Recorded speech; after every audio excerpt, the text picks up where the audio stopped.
Cornerstone Gundog Academy. Online resources to help you train your retriever. Well, welcome to the Build From Here podcast. On this episode, we've got Wayne Triplett here, a good friend. It's been honestly quite some time, man, that we've been talking back and forth with dogs, and it's just really an honor to have you here. So welcome aboard. Appreciate it. Well, it's been a journey. It's been really fun, and I'm pretty honored to be sitting here with you. So thank you. I remember the first phone call. It was, I guess, sometime in 2018. We talked about that earlier, and you're up in Alaska. We just started talking, hit it off right away, talking about ducks and dogs and how you were thinking about getting into this thing. So it's been a journey, and now you're 2 dogs in. Yeah, 2 dogs in. Yeah, it's an addiction. Once you figure out a little bit and you start to get some confidence in your ability to do things, it's like, all right, let's try this again. Let's try and get better. Let's make it better than the first time. Yeah. So with everybody, let's get a little background history, where you're from, and then I want the viewers to be able to get to know you a little bit, kind of know your first hunting experience, because one thing we all share in common on Build From Here is, or most of us that are training our dogs, we're training them to go pick up our ducks because we love to kill ducks. I mean, who doesn't? It's a fun time. So what got you into, was it a hunting, like was it duck hunting in general? Was it a deer hunting experience? What kind of like piqued your interest in the outdoors, like way back, childhood or whenever you first you got introduced to it? So my granddad took me on my first hunting trip, and it was for turkey. And I was 7 years old, and I remember this. We sat there, didn't see anything all morning, and I had a good granddad. I said, hey, can I try the turkey call? And it was those box calls. Yeah. And I sat there, and the way he tells the story, I was just like every stereotypical child with any kind of a call, just wop, wop, wop, wop, wop, wop, wop, just nonstop. And that the way he tells it, he pulled out his peanut butter and jelly sandwich and just figured, well, that's the end of the hunt. And these 2 jakes came walking in. Really? Wow. And he didn't even think that was going to happen, but they came walking in. And of course, I'm excited. So I just drop the call and I shoot out my arm over the blind and scream out, "Granddad, turkey!" Which, of course, then they get scared and take off running. But from then on, I was hooked. Really? No way. Mm-hmm. That's a pretty unique first experience. Yeah. Turkey, man. And the guy right here behind the camera, Colin, he's had some experiences with some turkey, but that's, you never know what they're going to do. No, you hear them and you think that they're 15 feet away and they're right behind you. Wow. Or you think that they're 100 yards away and they're 30 yards away and they're looking at you. Wow. I had a funny story with Dwayne. Yeah. I took him on his first turkey hunt. Oh, really? And we were convinced that this bird was right there next to us. And it was. But it was calling from still up in the tree on the roost. Okay. And we were just trying to like inch a little bit closer to close the distance because we knew there was a creek. And I'd always been told, I don't know how true it is, but I'd always been told turkeys won't cross creeks and fences. And so I was like, well, let's just try to close the gap just a little bit and see if we can see him. And all we did was just start to move. And then I heard a twig and we both looked up. He was 20 feet away from us in the tree calling down to us. And we could have shot him out of the tree if we had wanted to. But of course, he hit the ground and took off at what felt like 90 miles an hour. But from then on, Dwayne was hooked. So that's amazing. Yeah. Wow. So turkey hunting was kind of a big part of, I guess, growing up for you, and then, or any It was in the outdoors. beginning. Yeah. It was in the beginning. Later on, I grew up and I started to deer hunt because everybody in the South, they take their kids deer hunting. Yeah. And I got to go deer hunting. We moved around. My job took me to Alaska, and I got into a whole other world of big game hunting. Wow. That was just another level. There's no turkey in Alaska, so that one went away. And we started to chase stuff like caribou and moose and bear, things that'll hunt you back. That's another kind of excitement. And then I transitioned into archery hunting. I got really addicted into archery hunting. Something about being so close that you could like see them inhale and exhale. Like it's not just looking through a scope anymore. Yeah. And it was different. And it made it more of a challenge, and I like to challenge myself. Yeah. So I did that for a while, and some friends I had were like, well, you need to come duck hunting with us. And they're like, oh, okay, I never did that growing up. And so I went on a duck hunt, and I was hooked because it was like turkey hunting. Yeah. You're talking to the birds, and the birds can talk back. You're trying to coax them to want to come in. They kind of don't want to come in, but they do want to come in, and they want to mess with your emotions. So, and then that was it. Like, that really took hold with the waterfowl hunting. Wow.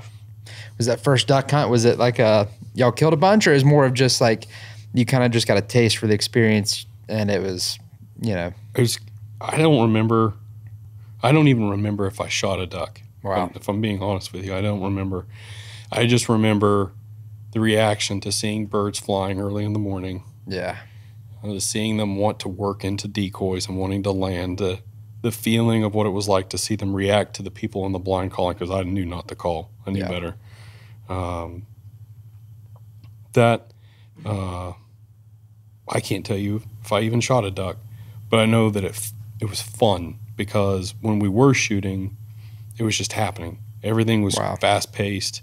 You didn't really have to worry about being super quiet or don't move. Like, you don't want to stick your face up and look right at the ducks and flare them, but you could sit there and make fun of each other in the blind while you're waiting on birds to fly.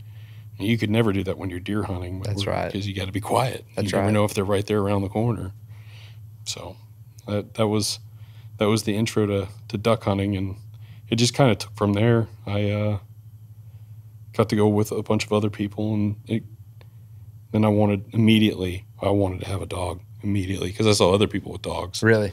And that was where it was at. It was seeing that some of your dog buddies had dogs that were out there and picking up ducks for you? Yeah, they had dogs, and they'd go and get the duck, and the dog would be out running around looking, and they'd blow a whistle, and the dog would stop, turn around, and sit down. I'm like, what is this? And he'd throw a hand signal out, and the dog goes in the direction of the hand signal, and I'm looking at him and going, your dog's smarter than most of the people in our class. Like, how'd you do that? And to me, it was black magic. I loved it. Wow. I was like, I wanted everything to do with that. Wow. But it started off, I think everybody goes through the stages of, I have to kill everything. Yep. I have to kill drakes. No, now they got to cup up in the decoy and fully work. So, like, as you progress and you get more mature with your hunting, then your experience is mature. And wow. At some point I figured, I really want to have a dog. So. Wow. So what, so you wanted a dog. How did you come across your first dog? What's the story there? And then, what's the story there? Yeah, so our first dog was Cash. Mm-hmm. He's a yellow lab. He's a British lab. I had wanted a dog. I was going to get one from a kennel.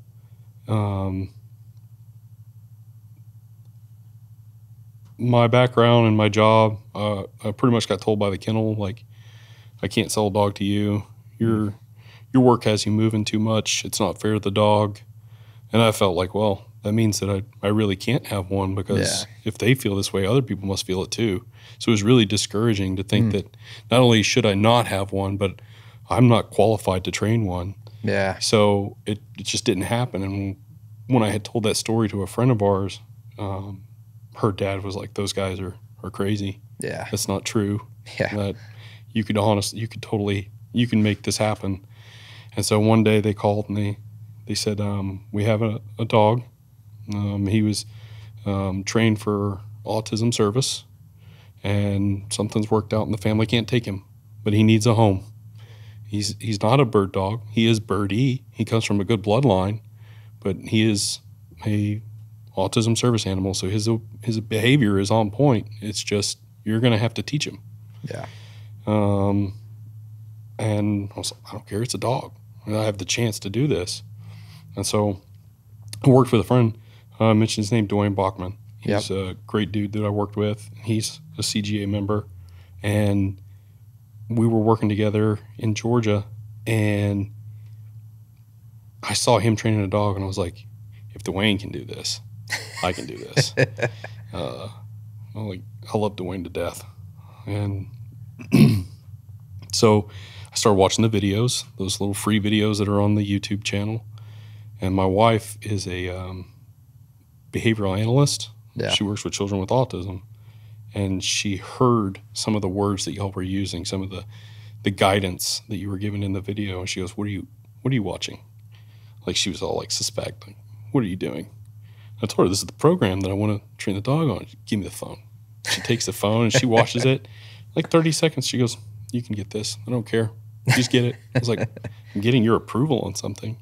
She's like, everything that they are teaching you is based on science, and I completely support it, and you need to do it. Wow. I was like, okay, that's all it took. Dang, that's crazy. So I jumped on board, and it felt like drinking from the fire hose. Oh, yeah. But I wanted it. I wanted to drink from that fire hose. Is what made it different. Yeah. Is that instead of me just feeling overwhelmed, it was something that I had already wanted. Wow. So then I dove into the videos, and Cash came out, and we immediately started. And Cash I don't know, it's my opinion, dogs need consistency. Yeah. And so he was consistently trained in A, and now I was training him in B. I was training him something different, but I was being consistent. We were working together. We were spending time together, and it wasn't even a lot. It was like 15 minutes. 15 minutes every day of running through things, and it started to piece together, and we were just working together, and it was clicking, and that's how it happened. That's how I got my first dog, and that's how we started the Cornerstone journey, was with the original before 52 Plus came out. And which is really cool, because the videos really help you out. Yeah. Like, you can read a book all day long, but if I see what I'm supposed to do, then that really makes it to where I can't misinterpret it. Yeah. I can flat out do exactly like it's supposed to, and it should work. Wow. Just be consistent. That's awesome, man. I didn't know that about the first people saying like, hey, we don't think the dogs. That's horrible. I mean, the funny thing is, dogs are your buddies. They're going to go where you go. Mm-hmm. And that's how I feel about that. But I'm glad you had a friend that kind of talked some truth into that, which is awesome. Because especially, I know I was intimidated by the idea of training my own dog. Yeah. So then when you have someone else who's a dog trainer telling you, you can't do this, you listen to the people that are supposed to be experts. And you're like, oh, yeah, you must be right. I must be out of my mind. Yeah. But the Cornerstone program worked out to where that's not true. People have their own misconceptions and their own ideas of how things are supposed to be done. But, anybody can give the 15 to 20 minutes a day of work with your dog. Yeah, 100%. So that's really all it took. It was just consistency. Yeah. There are some crazy things in life that throw curveballs. Kids. That's right. Having kids can throw curveballs in your training, but that doesn't mean that you can't work around it. Dogs are really resilient. They bounce back really quick. So yeah. I feel like that's, in some ways, having kids makes the training better. You get real distractions when the kids are old enough to run around. Mm-hmm. I know, we both have a 3-year-old, and I know, you know what that's like. Oh, yeah. But it's fun. Violet loves that. The other day, I think I sent you this video. We were out there, and somehow my daughter, Mercy, told me I'm going to be the bumper boy. And I was like, okay, I'll be the bumper boy. So I'm out there throwing the bumpers, and she's sending the dog, and then the dog's going back to place, and then she brings the bumper back to me, and I throw it back out, and then she goes and sends the dog. So it's quite the experience.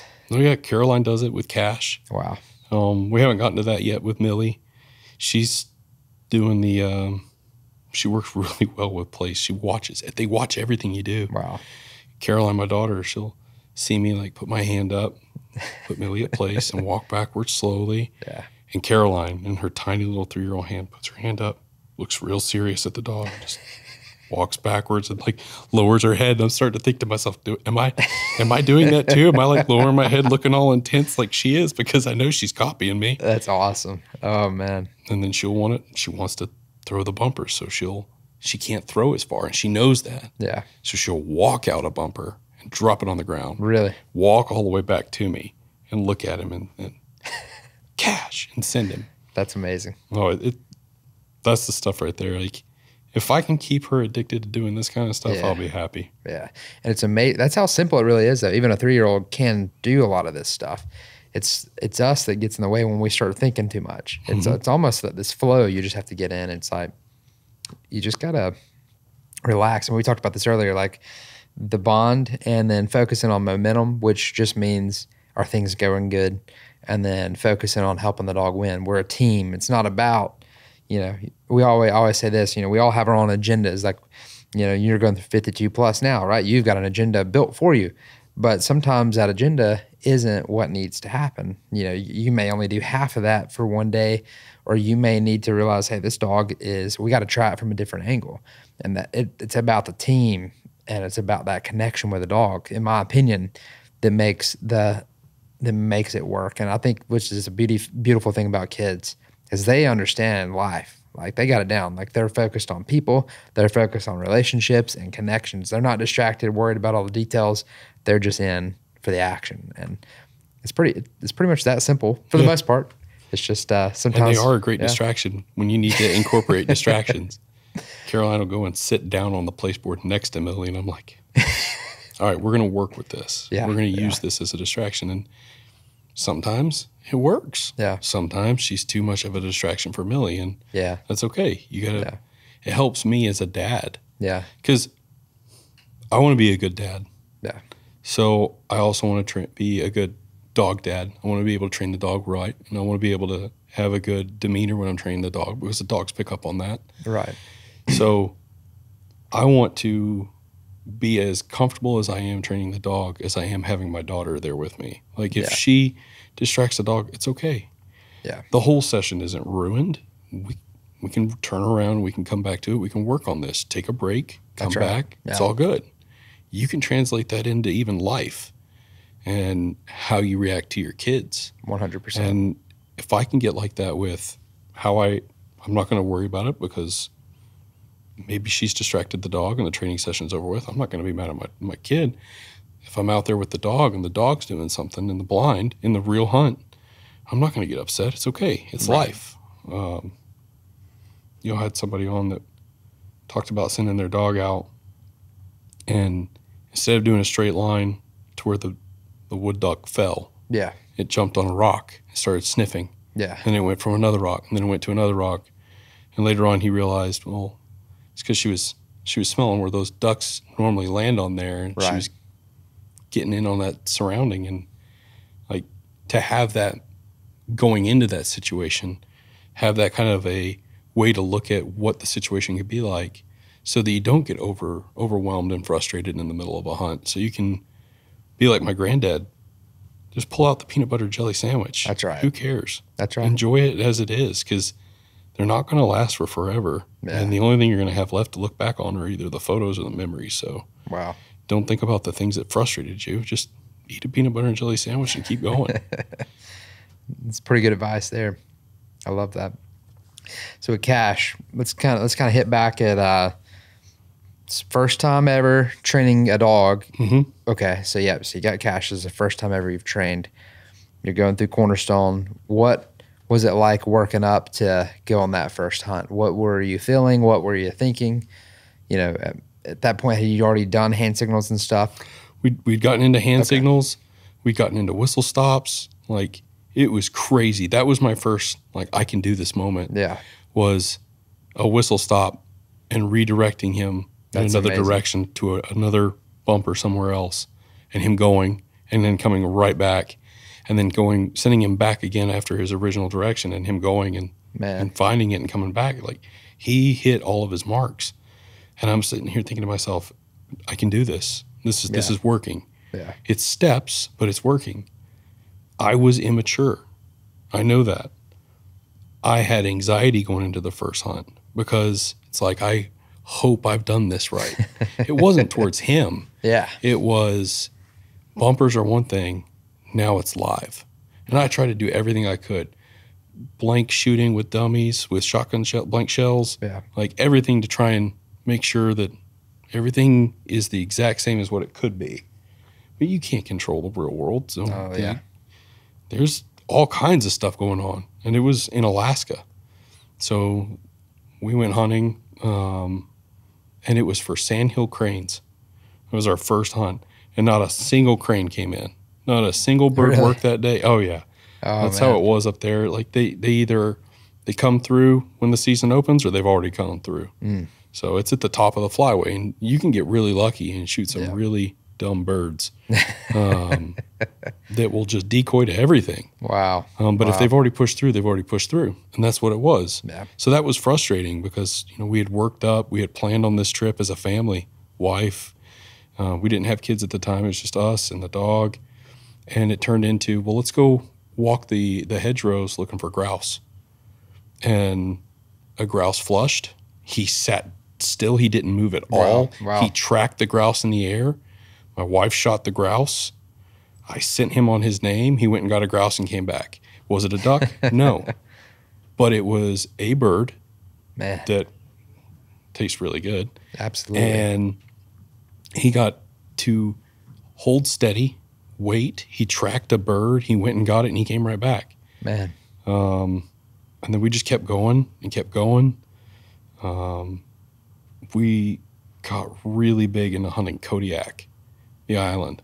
Really? There's that is nobody, you don't need to go to Kodiak. There's nothing there on Kodiak. There are no birds on Kodiak.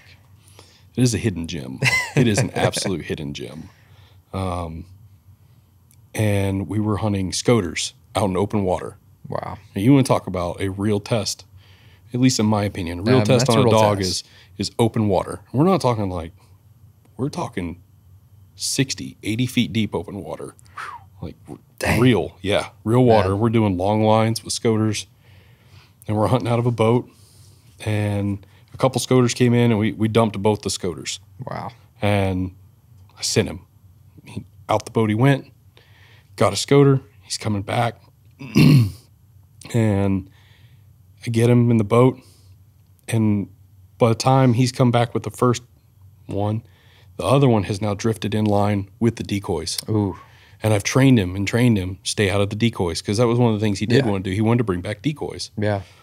So when he went out the second time, he was in the decoys, but he didn't go near the decoys. And just out of reaction, I've got that whistle with me, and I just blew that whistle. Really? It wasn't like I'm being honest, I didn't really expect him to do anything because it's the water. It's not like he's going to turn and sit. He turned and started dog paddling, looking at me, and I was like, he's doing it. Wow. And then it clicked, oh, I got to send him. I got to give him direction. So I give him his direction, and he just looks right over, and he's like, oh, there it is. And he goes straight in there. So he does a double in the ocean off of a whistle and hand signals, and I was like, I got a dog. Man, I that's got a impressive. dog that can do this. I mean, that'll challenge any dog. I mean, open water, I'm sure the water's not like glass. I'm sure it's kind of moving a little bit. No, there's some chop. You can get some glass days up there. Yeah. There's some really good spots to hunt where it is glass. Wow. But there's some chop. Wow. And it's cold. It's cold water. I bet it is. And so, I mean, we had buddy heaters on the boat so that when he'd get out, he'd sit down and there was a buddy heater on him. Like, man, we were doing everything we could to make sure. I don't know if I was overthinking it, but I didn't want that to be the reason why my dog went down. So we were thinking about everything, and he pulled those. He'd pull Harlequin that dove on him. Really? He went under. No way. He went under the water and came back out with that Harley in his mouth. I was like, stop. Stop. I don't think it can. You get that dog in your life that's like that once in a lifetime dog, and it's like, that's him. That's Cash. Man. And maybe everybody's like, no, that's just a really good hunting dog. I don't know. I don't have that background. Maybe Millie will turn out to be identical to Cash. Maybe she'll be dumb as a box of rocks. I don't know. But as it is right now, that he put a really high bar. So yeah, I mean, that's really amazing for your first dog to train. And y'all are clearly a team. Y'all clearly have that bond. You clearly developed that. Oh yeah. Along the journey, because I mean, some of that stuff, I mean, you can train that in, but some of that stuff's just, there's this, like the dog gets you, you get the dog, and it's just like this perfect, symphony of everything working together as it should. I mean, I hate to sound like a broken record, but even just being consistent on the training, you're building that relationship with the dog where they can trust you. Yeah.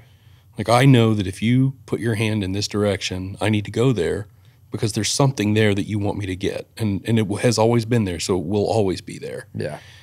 And I know that when you call me back, you're going to get me out of the water and you're going to take care of me. That's right. And I know that when it's all said and done, I'm going to get to eat because I know you're going to feed me. That's and right. I know you're going to give me a bed to sleep in. Like, see, the little things build upon each other, and it's like you build a real relationship to where it's not just a dog and a dude. Like, Cash is my buddy. Yeah. So. Yeah. When you were training Cash, was there any like challenge that, you struggled with a little bit and then you kind of finally overcame it, or was everything just kind of smooth sailing and gelling? It's me. Yeah. I am my biggest challenge because I'm harder on myself. I don't know if I'm being too hard, too lenient. Do I expect too much? Where is that fine line of, it just comes with experience, but where's that fine line of being able to learn your dog? Right. So many people use the term, I had to learn my dog. I had to understand what my dog was telling me through its behavior. Right. And that's real. Like, I wish there was a class on, like, because every dog's different, but 100%. They're literally, you won't do that. You won't get to that where you learn your dog until you work with your dog. That's right. Yeah. So if you'll just get past that part of, it's okay. There are some stressors you're going to run into. You're going to wonder why they're not getting it. But then you're going to understand why they're not getting it. It's too hot. They're thirsty. There's a new smell. Something's got them distracted. Then you can get past that a lot faster. Yeah. It would be cool if I could have like had that in the beginning, but I wouldn't trade it because I've learned it. And it's something that sticks with me harder now because it's like, I know how I felt about it in the beginning. Yeah. Just a little overwhelmed, trying to figure all that out. Just trying to figure it out. Yeah. But dude, that program worked so well that it was like you were constantly getting, even I was getting reinforcement. I was getting that reinforcement that I needed each time I go out to where it made it to where I know we can do this again because I'm seeing little steps. Yeah. Which is saying, I'm doing it right too. Not just him, but I'm doing it. So. Yeah. I love it, man. I love seeing people go through for the first time, and it's like learning to ride a bike for the first time. You just don't know until you do it, and then once you do it, you may fall down, you just get back up, and then you just keep going, and then one day you kind of figure it out. And I love it though. I love seeing just like the light bulb moments that you've had. We've talked on the phone quite a few times, and you just little questions, just simple stuff like, hey, we're facing this, and this. And we just talk through it. And, most of the time what I find is that if I'm on the phone with somebody or in you in particular, just you kind of already have the answer, but, we just talk about it a little bit and then you start, well, maybe it's this. I'm like, yeah, I think you're right. I think that's a good idea. And you already knew it to begin with. It kind of helps to bounce some of that stuff off of somebody and realize, okay, actually it is a hard, like the whole idea of what you were just talking about, trusting yourself, because we don't know what we don't know. And, am I doing this right? That's the question that we all ask. I mean, that's a heavy weight to have the dogs, the outcome of this dog rest on my shoulders. That can feel like a heavy weight. But it's also, it can either feel like a heavy weight or it's a wonderful opportunity if you just believe. You got to just trust the process and know, hey, this will turn out. And that's where, but sometimes belief comes over time too, like more of that, like you said, those little wins. It's like, oh, okay, now we're starting to get some, like, actually we made progress. This is awesome. And then you start making steps in the right direction, and then your belief grows a little bit. And that's the biggest thing is if someone could, like, that's what we were talking about earlier, like, a 3-year-old kid, they're not questioning themselves whether they're doing it right or not. They've seen you do it, and they're following. They know this is the way to do it because you have shown them, and then they're doing it with total confidence.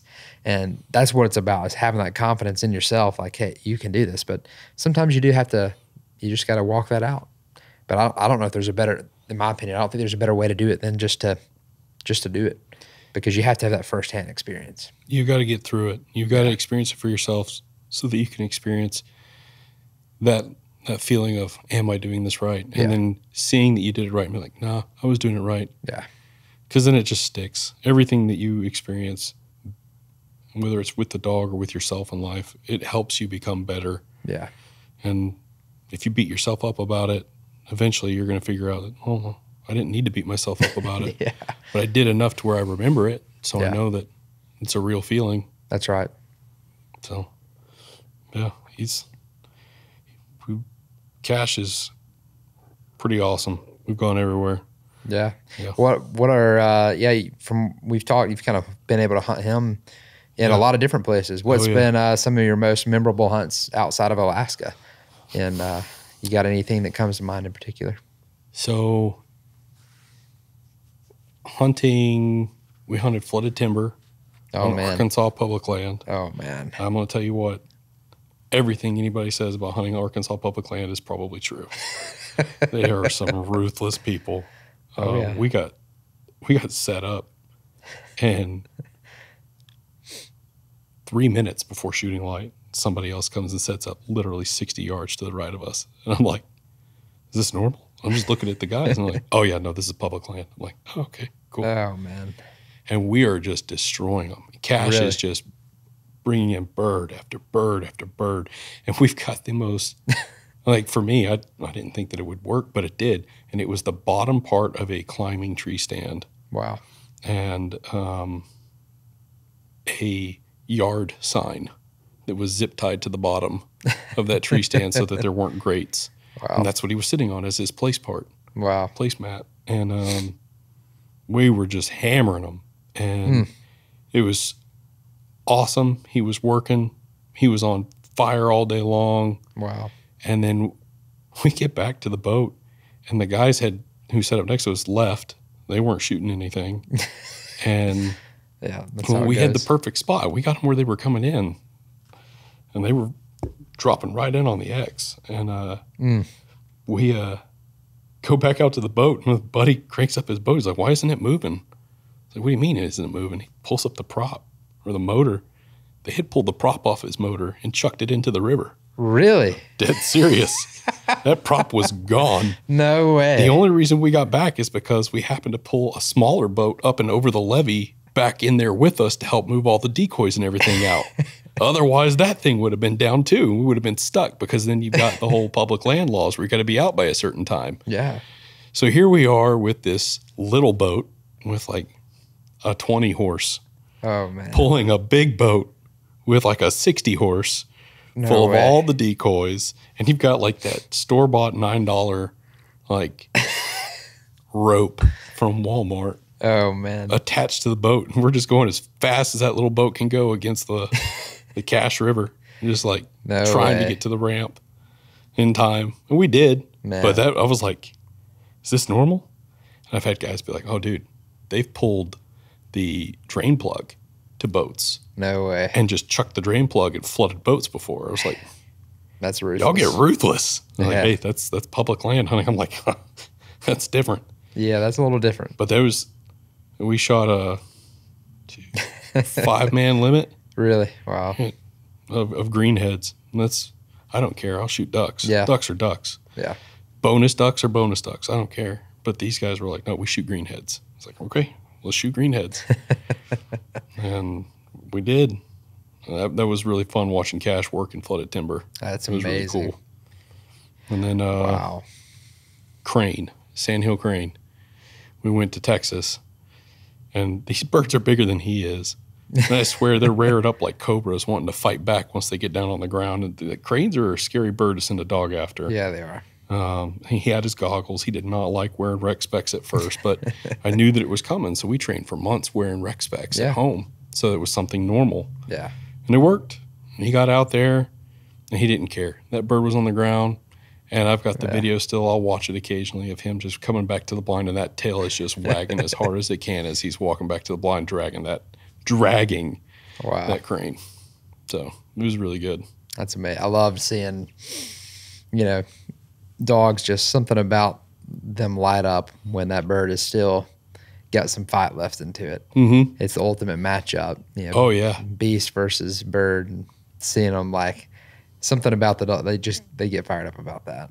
Oh, we hunted with one of the guys from SOC, Noah. Yeah. We hunted with Noah this year. I took Cash out there, and they got photos of Cash, and he's got one duck in his mouth, and he's coming up, and there's another duck right there, and he's like, I can fit both of these. And he drops the dead duck to go get the live one, which then starts running away. And he got that action shot of him like at full, like, I'm going to get you look. Really? And he tore off after that, and he brought them both back. Man. He's getting older, but he loves it. You just have to be more cognizant now of, all right, you worked hard today. You can take a break. Wow. So I've had a lot of really cool memories with Cash. Oh yeah, he's a good dog, and he's been doing. I mean, just even out there, you can just see it in his eyes. He's got zero quit. He's gung ho. When he's on, he's on. That's the only thing I worry. That's something I worried about, was making sure I didn't overwork him. Yeah, because he's one of those. He wants it. He wants to work. So. And now Millie. How old? We're 7, 8 months. 7, 8 months now. Yeah, almost to 8 months. Yeah.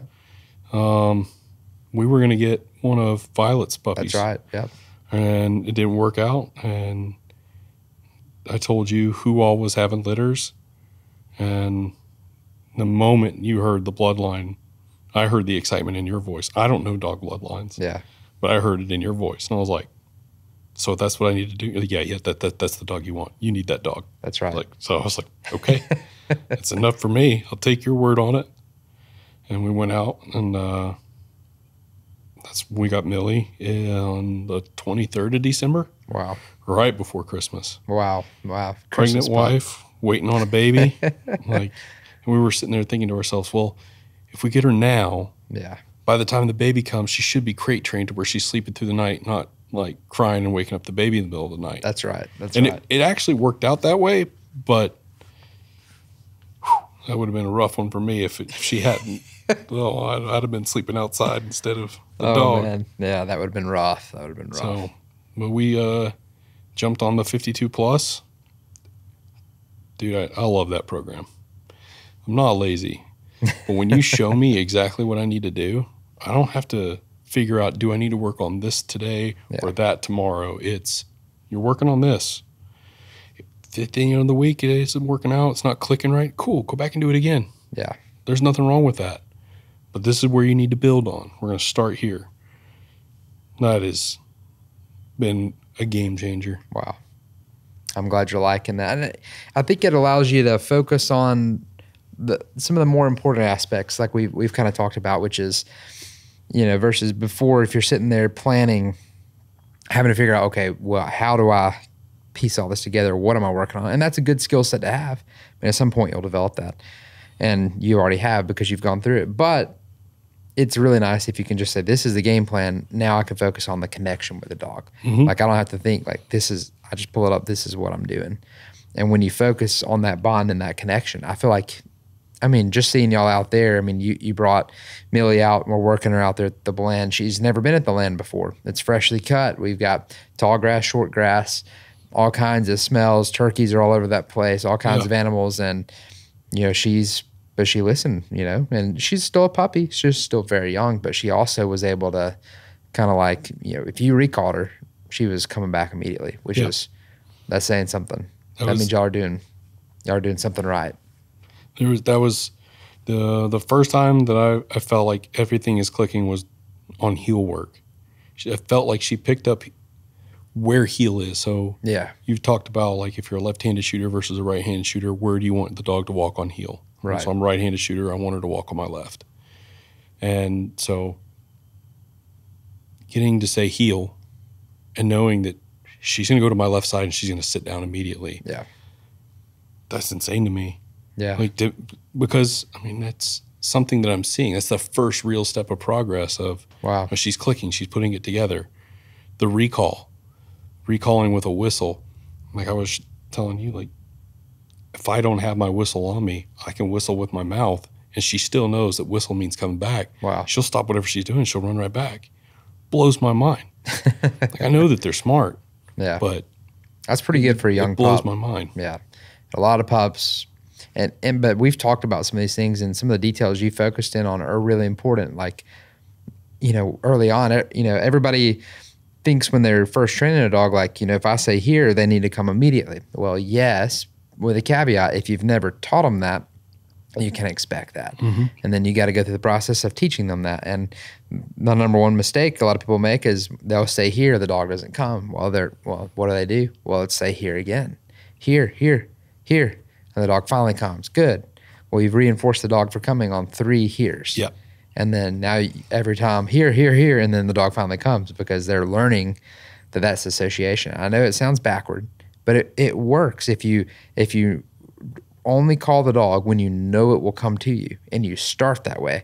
Within a short period of time, you can start testing that and say here. Like today, we're out there, Millie sniffing the grass. You say here, she came on back. Or she, when the camera guys were getting some stuff in the car, she was over there, a big distraction. One of the camera guys was petting her. You said here, boom, she comes back over here. That's saying you did it right. You focused on that detail. And the bond, the connection, which is just, some of it's just being natural. It's just connecting with the dog. And then also not realizing that everything's not black and white. We've talked about that, and operating in the gray area. And that's some of the hardest parts for people. Everybody wants it to be black and white. But when you boil it down to the fundamentals of, hey, this is just a relationship, and relationships don't always look exactly like, it doesn't have to be textbook. What it needs to be is just that connection. Y'all seem to have got that. Millie's good eye contact. She's looking up at you. She's in tune. She's excited. She's still looking as a puppy, left and right, like wondering what's going on, but she's still in tune. And I'd say that got me excited to see that too, that she hopped out of the truck and boom, is already working. And that's pretty good. Oh, yeah. I really am proud of where she's going. Again, like I said, I'm my biggest critic, so I have to really pull on the reins on myself of, am I expecting too much yet? Do I need to breathe and let her have her puppy moment? And then when do you actually step in and make the correction? But not to let it drive me being frustrated in her performance or in her behavior. And then, like you said, you say here 3 times, and then she finally comes. Yeah, you've reinforced that 3 heres mean come here. Yeah. And so, like in the videos, you said, give it about 5 seconds. You've got to really teach yourself to give yourself 5 seconds. 5 seconds is a long time when you're sitting there waiting. Is it going to happen? Yeah, all right, here. Oh, good girl. All right. Yeah. Now we can move on. It's crazy. That 5 second window, it's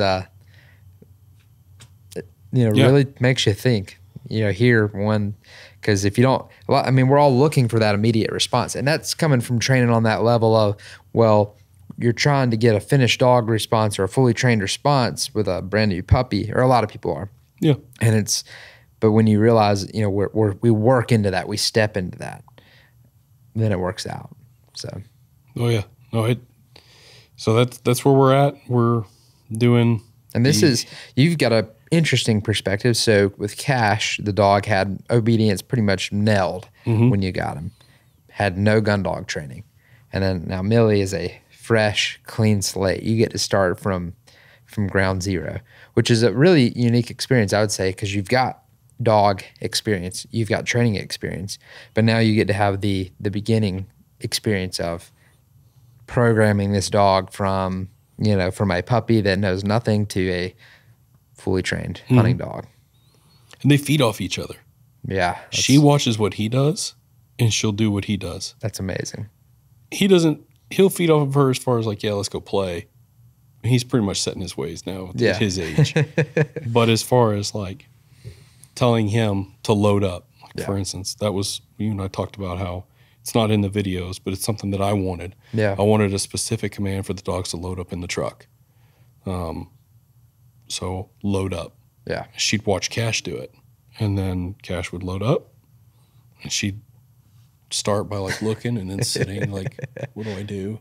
I'd pick her up and put her paws on the truck and say, load up, watch her tail wag, and I'd pick her up and put her in. Yeah. And then one day it was she jumped up and put her paws on it and then dropped her paws and sat down on the ground and kept loading her up till just out of nowhere, load up. They both were in there. I was like, all right. That's pretty cool. Just building off of it, like giving them consistency. giving them, showing them, letting them see from each other, see from you what it is you're expecting out of them. Yeah. Hey, I hope you're enjoying the episode so far. I just want to stop and ask a favor of you real quick. If you are enjoying this episode, let me know. Like, subscribe, hit that notification bell. That way you can be aware of any new content that we release. And also, just let me know of what you're thinking. Maybe there's something that stands out to you, or maybe you just have a thought and you'd love to comment. I can't wait to see what you put in the comments, and can't wait for you to subscribe. So now back to the podcast. What's been one of your challenges thus far with Millie? So you're week 11 right now, right? Yep. So just you're midway, or you're a little over halfway on the foundations phase, the most important phase. It's where it all happens right there. That's where the magic happens. You get that right, things work pretty good from there. Any challenges thus far that are? Yeah, me understanding the difference between a puppy and an adult dog. Was that kind of a shocker? Like, at least for me, like sometimes once my puppies are grown, I always forget that, I forget about the puppy phase, and then I reintroduce a puppy and like all these memories come back. Oh yeah, I forget about all this. And then you're having to deal with all these little things. Was that kind of what it was like for you, or just? Yeah, because I was spoiled with Cash. Yeah. If I'm going to be honest, I was spoiled. I have a dog that shows up and his behavior is, he was I don't want to say perfect, but he had impeccable behavior. Wow. And so it's a puppy. It's not going to be the same. They've got puppy things they've got to figure out. Kennel, crate training.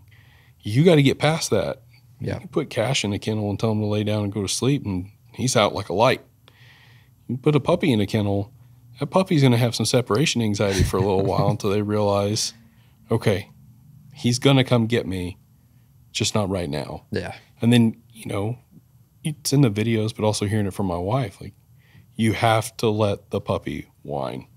Yeah. It has to stop. You cannot get the dog out when it's whining and barking and screaming and hollering. That's a dangerous road right because there. all you're doing is reinforcing, well, if I do this, that means you're going to let me out. Yeah. So you can't do that. Yeah. And that's something that you have to learn. It's hard. It's hard on a lot of people because it's not natural to do that. We think we've got to stop this. That's the natural instinct. Like with a baby, like if they're crying, like, let's figure out what's going on. There's something that they want. But with a dog, sleep. Puppy, you just don't want to do that. No. So there was that.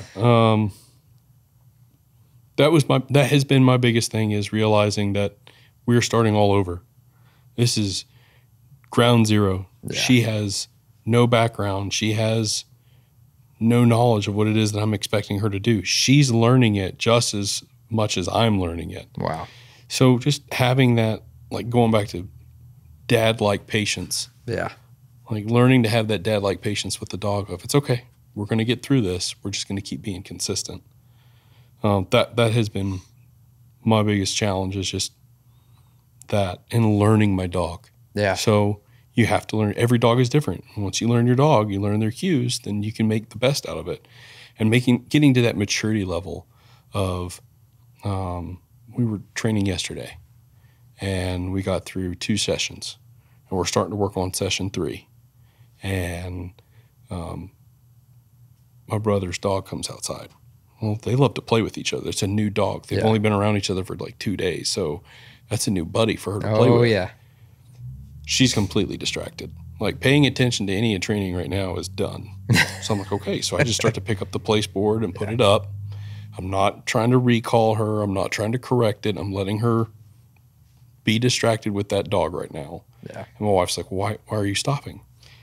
She's not in the mindset right now. I'm mature enough to know that I got 2 good sessions with her. 100%. We will let her have this distraction and run around. Let her have her 5-minute break. Let her have her 10-minute break. And then we'll go back and we'll re-engage it. But there's no point in trying to force it to happen now when there's something so distracting that's out there, because now all I'm going to do is get a bad reaction from it. And I don't want her to have that. I want her to know that whenever I'm calling her back that we're good. Yeah. I don't want her to think that she's going to be in trouble because she goes and plays with another dog. Yeah. Because that's the other thing, is trying to balance out socialization. 100%. Socialization, that's trying to figure that one out, because nobody else is I don't mean this like in a bad way, but nobody else's dog is going to be anywhere near on the same level of obedience as most people who use CGA. Yeah. And whether it's a generational, a social acceptance, whatever it is, I see too many people that have dogs as just, it's a dog. And then you've got the people who have a dog that they throw like a service animal vest on, and the dog is like Cinnamon from Step Brothers, just jumping all over the place out of control, and they're like, heel, Cinnamon. Like, that's not a service animal, and you haven't done anything to train your dog. So I get reservations about, do I want my dog to interact with dogs like that to pick up on bad behavior? Or do I let the dog be in that environment so that it understands that not all dogs are going to be as behaved as it is? That was another one that I challenged myself with. That's a tough one. I mean, that to me is the toughest, because a lot of people don't know the boundaries that you're putting in place. Like, that's so difficult to like navigate those waters, and everybody's going to be different. Some people are going to run up, giving all kind of puppy noise and like wanting to lay down next to your own puppy, and it's like, I wish you wouldn't do that. Please don't do that. But it's also like, you know what, we're just going to let this be and like move on. Yeah, if it's a one-off occurrence, but that is one of those difficult challenges to navigate those waters. That is, even with Cash, I think that I'm not going to call myself a trainer, but as a person who's trying to train his dogs by himself, knowing how to go out into public, knowing that those are those situations that I could be in with other dogs, other people, it's easy. Yeah. But other dogs, how do you approach that situation? That's been difficult. Yeah. I don't think there's a one-off answer for that. It's just, you got to figure it out. Every situation is going to be different. You just never know. That's challenging.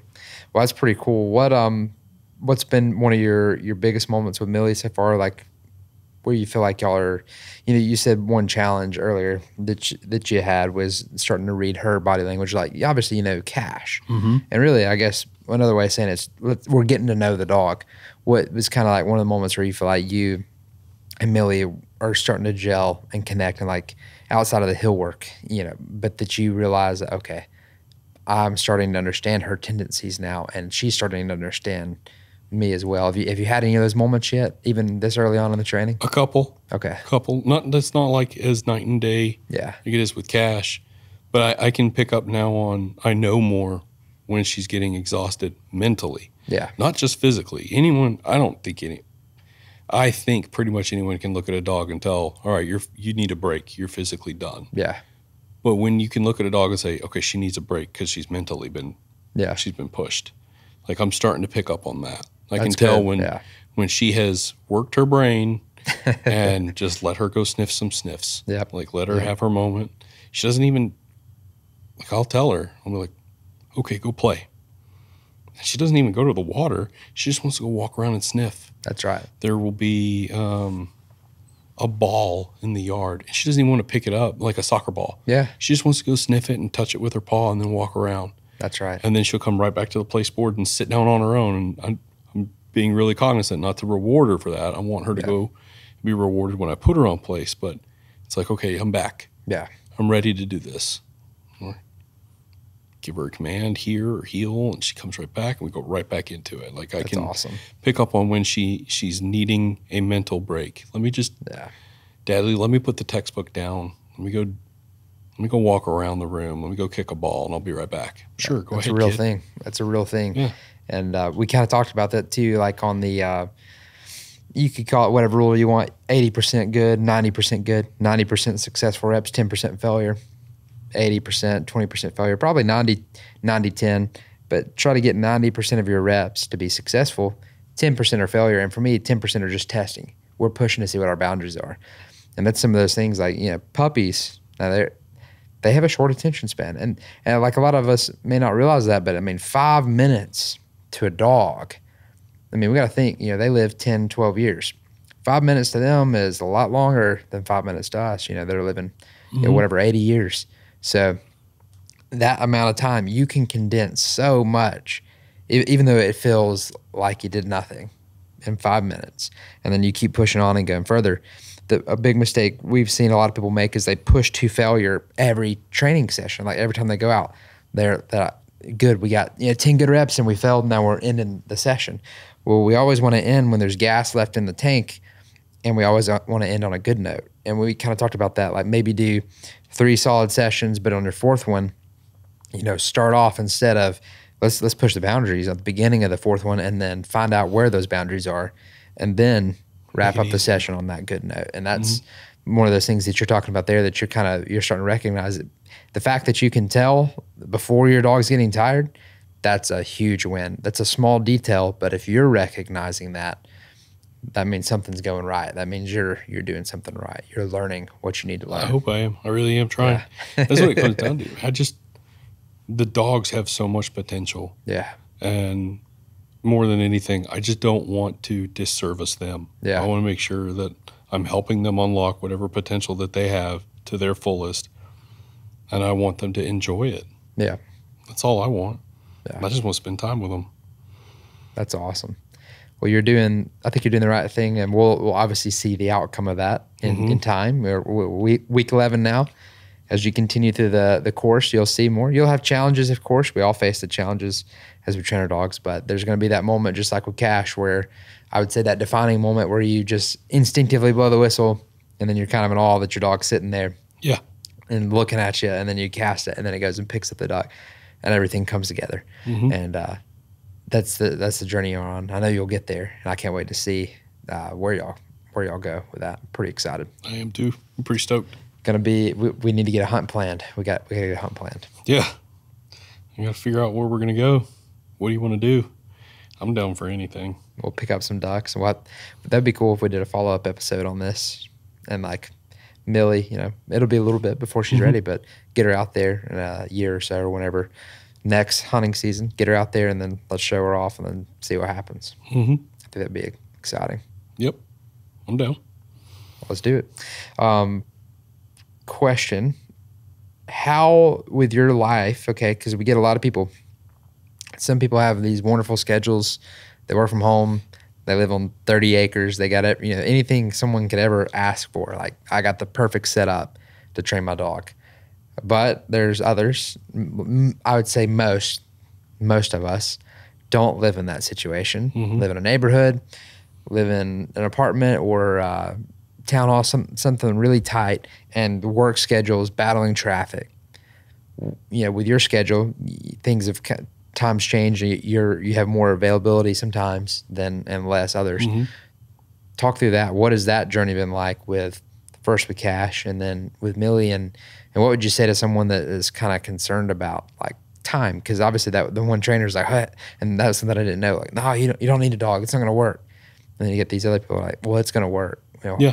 What's your personal experience? So anybody listening could like figure out for themselves, like, hey, will this work for me as far as timing goes? Yeah. So like, we're in the middle of a move. Yeah. Moving from Colorado to North Carolina. We technically don't even have a home yet. We're still waiting to move into the house that we're going to rent. We have been living off of our different family members' spare bedrooms for the past 2 months. Wow. So there's been a lot of moving pieces. I have an 8-week-old son and a 3-year-old daughter who's now wanting to also push boundaries and see what she can get away with. And now I also have, a 7-month-old puppy that is trying to figure out where her place is in the pecking order. So, yeah, there have been a lot of changes, and there's been a lot of moving parts. And I think it's been a balance of just telling myself it doesn't have to be a 1-hour thing. Yeah. Like, it can be 15 minutes. It can be 20 minutes of quality time. And if you can give yourself just 20 minutes, you can get progress and you can maintain. I think here in the South, here like in South Alabama where we're at right now, it's been the only other new monkey wrench is the heat. Yeah. It is way hotter here than it was in North Carolina or in Tennessee when we were up there visiting family. And like I could train at any part in the day in North Carolina. There's always shade somewhere. Yeah. But here, no, there is not, at least not where we're staying at. Yeah. So you either do it in the morning or you do it at night, which means you got to just fit your schedule. Are you going to the things that you would normally do in the morning or at night, can you take 20 minutes away from that and do it at another point in time during your day so that you can go and try it again at the evening? And that's what I've been doing with Millie. Yeah. It's just sun goes down around 6 o'clock, place board's out, we're going out there, we're going to start doing our training. We're going to do send to place, extended sit, we're going to do advanced heel work, we're going to work through it. And when I start to see those cues, then if I get 3 sessions out of her, sweet. If I get all 4 sessions out of her, yeah, cool. If I get 2, I'm happy because I'm at least showing the dog that she will consistently get something from me. Right. And I think that's the biggest thing is if you can just remember that the dogs just want consistency. Yeah. They want someone to do the same thing consistently over and over and over again so that they know you're their person that's training them. That's right. And if you can at least set up 15 or 20 minutes, you can do anything. Oh, yeah. And the program is so easy, especially 52 plus, because the videos are literally right there. What am I doing today? I'm doing this. How am I doing it? Well, we're going to do 4 sessions and they're 10 minutes each, or 4 sessions and they're 5 minutes each. But you're going to do this one, you're going to take a break, and this one, and a break. And that's literally so laid out that I can leave. I can go somewhere because my job requires it. And my wife can pick up the phone and say, where are we at? Okay, I need to do this and this and this. And she's done it. Wow. That's and awesome. I got it. Not everybody can do it. My wife is an amazing lady. I'm super lucky. In every relationship, there's a reacher and a settler. Someone's reaching outside of their means and someone's settling for whatever they can get. She settled and I reached. And with a 6-week-old baby, a 4-week-old baby, she was training Millie. No way. Like that's amazing. When she would put the baby down for a nap, and the baby's going to nap for wake windows, it could be anywhere from 30 minutes to an hour, okay? Baby goes down, she's got 5 minutes to take the dog outside and do something. Wow. Even if it's only 5 minutes, she can do something with her. That doesn't mean that you have to do 5 minutes and then 5-minute break and you have to go right back into another session. Right. You can do another session later on, an hour later, That's 2 right. hours later. Yeah. It's just showing the dog that there's consistency from the people in the home, that someone is going to train me on these things, that they are always going to hold me to this standard that they expect me to behave at. And if you can just show that, wow, then you'll get leaps and bounds with progress. That's good. Yeah. And that y'all are clearly doing such a good job at that, operating in the gray. Like, you know, if you're like, well, it has to be back to back to back, you're missing out on beautiful opportunities. 5 minutes here and there, like you're saying too, which that's pretty amazing that your wife's doing that. I mean, with a 6-week-old baby, 4 week, I mean, that's impressive. That's awesome. Again, so she believes in the sciences behind CGA. She completely believes in it. So she knows why it's okay and why it's important to do it. Yeah. Not everybody knows that. Not everybody has that like medical background to understand its importance. So I'm lucky in that aspect. Yeah. Yeah. But that's why. It's because she uses this. She understands it. I'm sure it would be a hard sell to try and convince other people, but maybe seeing how easy it is what could be the easy sell to tell people like, no, you don't have to say it has to happen at 4 o'clock every day for 45 minutes. Yeah. Not everybody has that. You may not get home till 5 o'clock. That's right. Is session training canceled now? No. Is it going to be the same 45 minutes? Maybe not. Maybe you got to put your kids down to bed. My daughter goes to bed back in the day, she went to bed at 7 o'clock. Yep. And then she started waking up at like 5 a.m. And I was like, nope. And we're going to move it to 8 o'clock. Now she wakes up at 6 a.m. There you go. So if you have to adjust, you just adjust as you can. But I think that flexibility, knowing that you can be flexible, that's really big. Yeah. And honestly, I think much over 20 minutes and you're getting into that failure rep territory to where, you can train for 45 minutes, but a lot of times you're working through stuff that you don't need to be versus with a puppy, younger dog.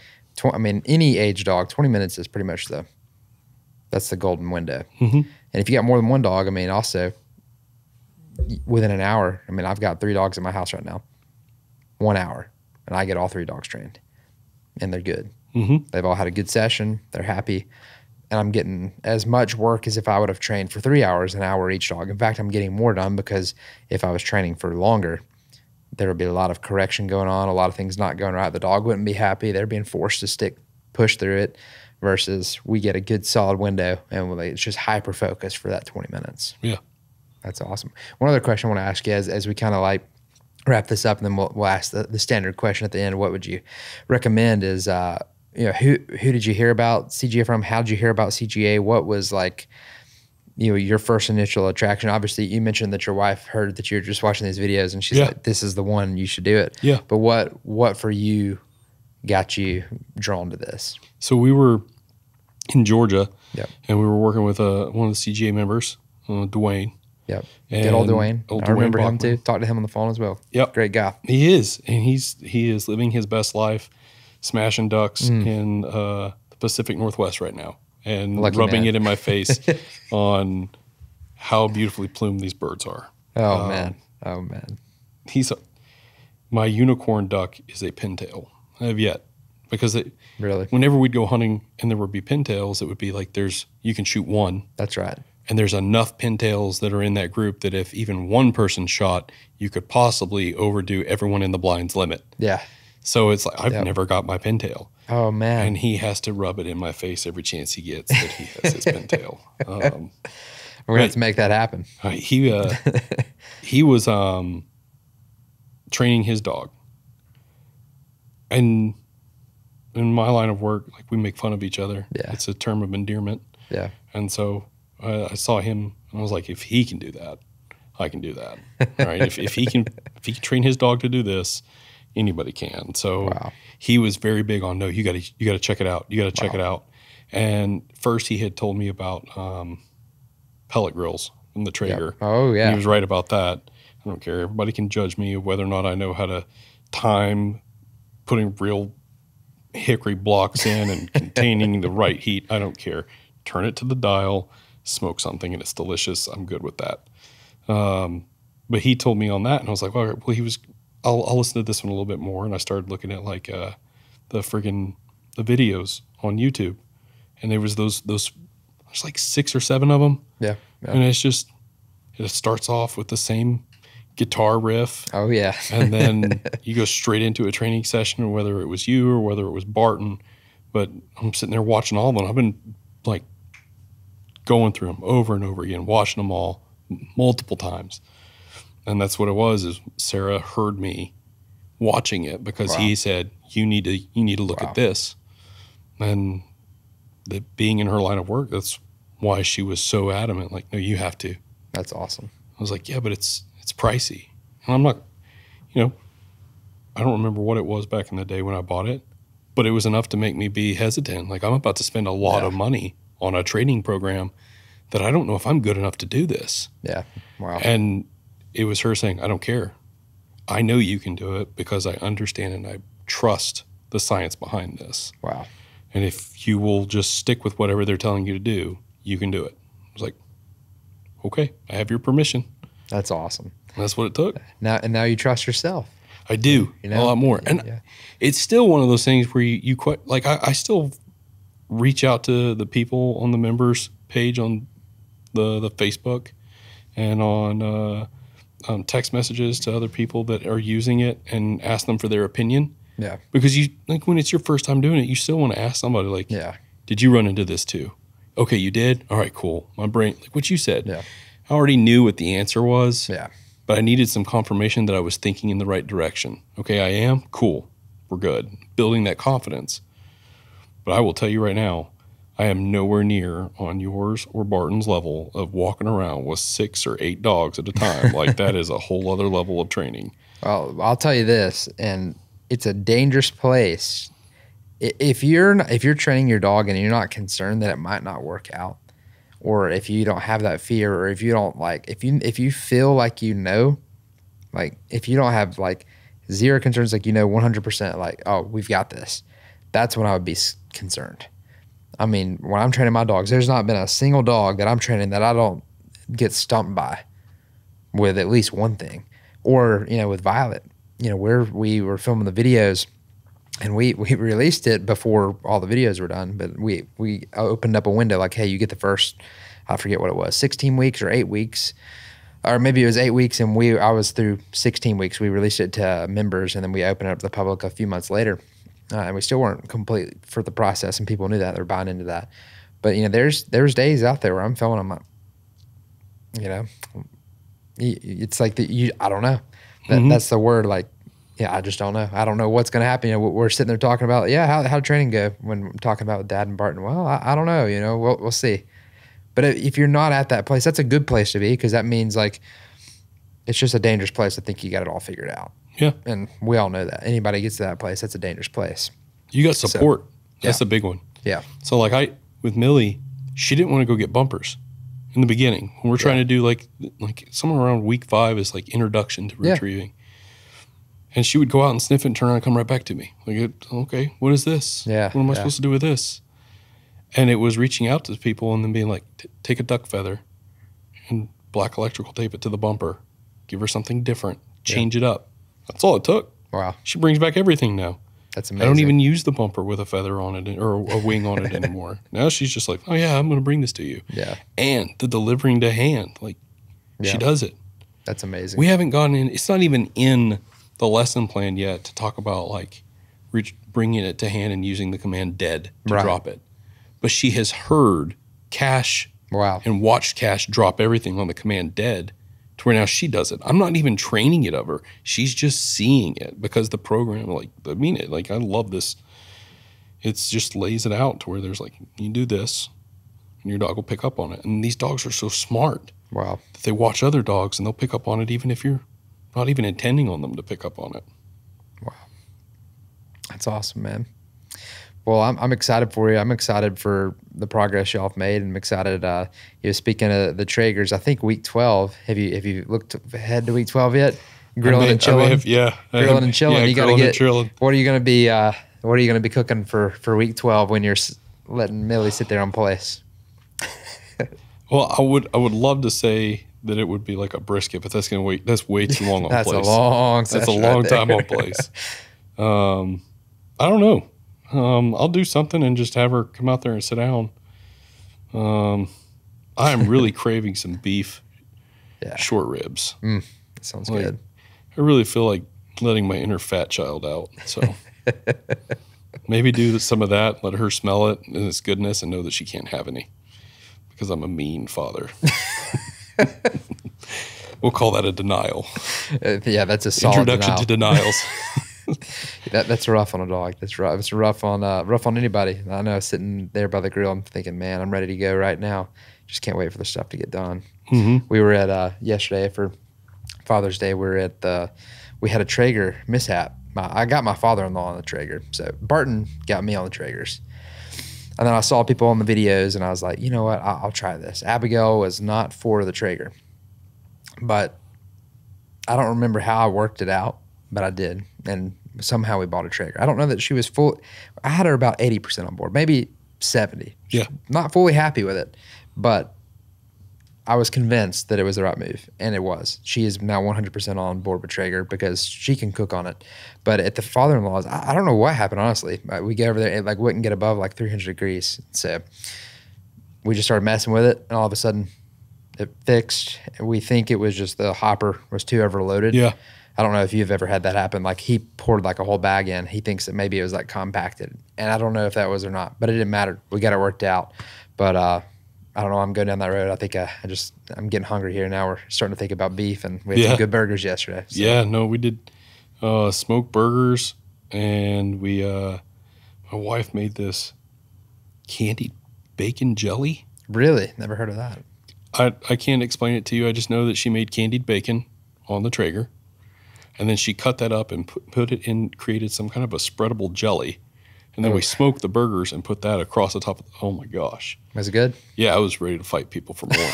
I was like, that's dibs. Dude. Father's Day, I get dibs. That's right. Yeah, it's Father. Fathers gotta eat good on Father's Day. Yeah, you do. I did. No, we've had some fun times. I don't probably do that. Maybe hang outside and have my kids have a nice little redneck summer with the sprinkler. Oh yeah, like what I grew up on. That's where it's at. Just have her run back and forth through the sprinkler. and have the dog sit on place. Hey, that'll be good. That'll be a tough. That'll be a tough play That's a tough session right there. There's going to be a lot of high pitched noises, and the dog's just going to be like, "But I need to go play with her." That's right, and be smelling that smoke. Mm-hmm. Yeah, the dog's going to be. That's. I can't wait to hear how that goes. Yeah. Well, This has been an incredible episode. I feel like tons of good nuggets, but also it's just been great to hear your story. Just hear how it worked out. I'm really glad that you had your friends in your life that told you, like, hey, what that first person told you was just wrong. I mean, because this may never would have happened if you didn't have those people. So whoever told you that, I'm grateful to them. Yep. Because I'm glad you got a dog, and now you've got another. But for all those out there that may be in your shoes, got changing schedules and all that, outside of what we've already talked about, I think outside of that, let's talk from the perspective of I think the one thing I want to hit on and that you could share with somebody, because you've now been there and done that, was that coming into it, you said, I don't know if I have what it takes or if I can do it. So what would you say to someone that's got that concern, that's thinking, about, I guess they're weighing it back and forth, like, do I need to get a dog? And if I do, can I even do this?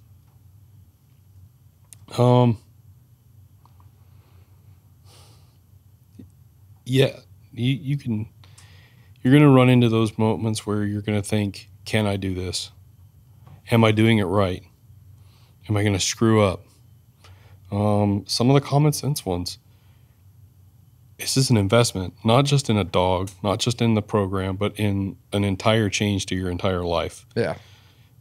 You're putting a dog on a path towards something that you have to really want to do this. And if you don't want to do it, that's cool too. Yeah. I've had people that I've known that have seen Millie in the beginning stages. Like, she is, 14 weeks old, walking on heel at work with me. Wow. Like, perfectly at heel as a 14-week-old. We're having leaps and bounds in behavior. And people are like, how are you doing this? And I'll show it to them. It's like, but I have a husky. Okay, it doesn't matter. Yeah. You don't have to train your husky to be a Gundog.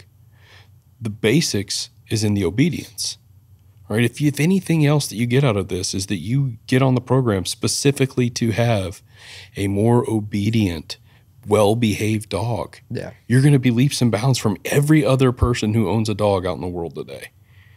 So if, let's say you start down this path and the waterfowl hunting world just isn't something that you want to take a dog into for whatever the reason is, it's fine.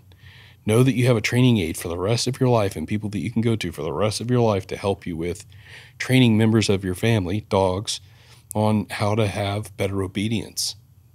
And if you get nothing else but that out of it, then you've got a solid win. Wow. And that, like, you are going to be intimidated by, like, what's going to be in front of you, but those little nuggets of seeing success will build that confidence in you where you know that you can do this. Yeah. You're always going to have questions because 100%. You're not an expert. You've never done this before. You're just like when I was doing it, I was figuring it out as I was going, but it was having those little positive reinforcers for myself that I'm doing it right is what helped me continue to know that I can keep doing this. Yeah. Like I said, I don't think I'll ever get to the stage where I can train 7 or 8 dogs to walk steady, to sit there, to never flinch.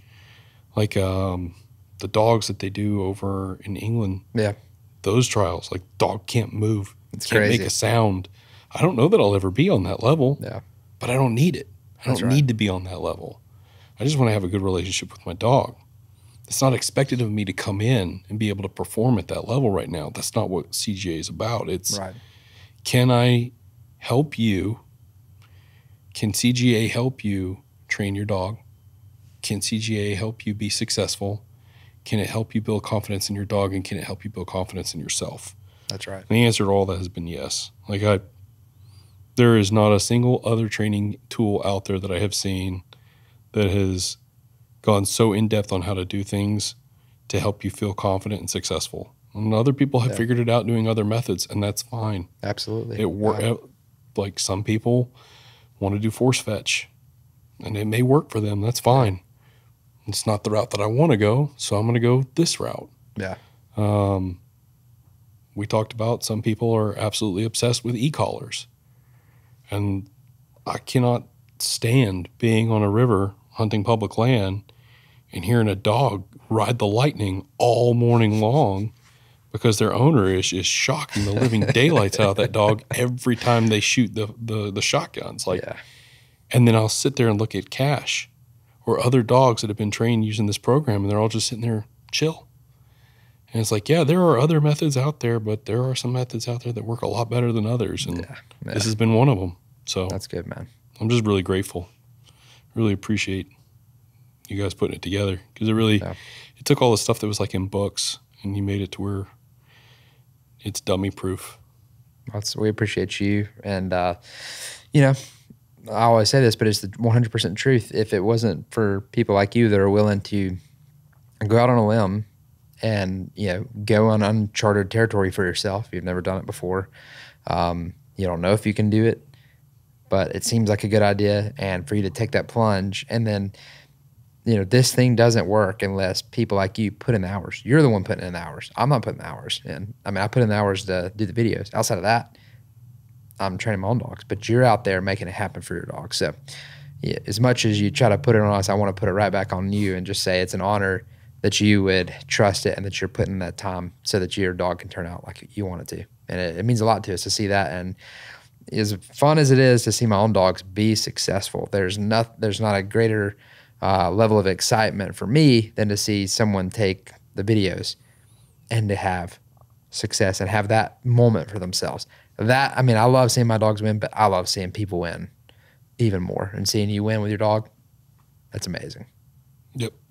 I'm pretty stoked. Yeah, man. So, it's an honor. Thank you, buddy. Thank you. Thanks for listening to the Build From Here podcast. To learn more about retriever training or our podcast, visit cornerstonegundogacademy.com/podcast.